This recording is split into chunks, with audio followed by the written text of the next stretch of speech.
100 years of delay have passed since President Lincoln freed the slaves, yet their heirs, their grandsons, are not fully free. They are not yet freed from the bonds of injustice. They are not yet freed from social and economic oppression. And this nation, for all its hopes and all its boasts, will not be fully free until all its citizens are free.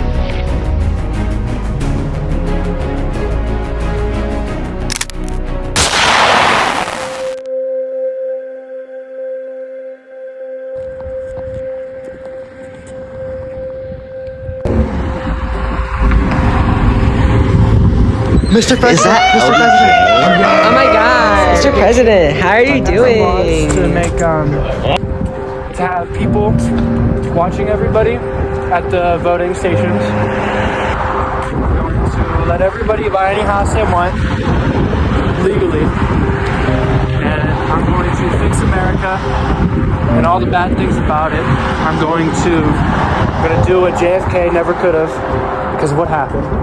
I'm gonna do everything I can to make America way better than it is right now, because it's not in a good state. Fellow Americans, I regret to inform you, John F. Kennedy has been assassinated. Because of this tragic event, I shall now take office. And what I will do, in terms of civil rights, I will pass the Civil Rights Act and finish what he started. There shall be no more suppression of minorities, whether race or religion. Everybody shall be free in the great country of America.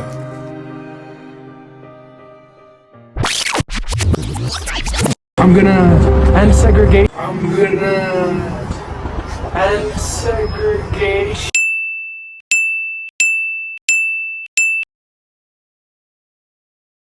Before the Civil Rights Movement, Jim Crow laws completely dominated America. It was common for people who were black or white to have completely different lifestyles, having even separate towns or sections of cities.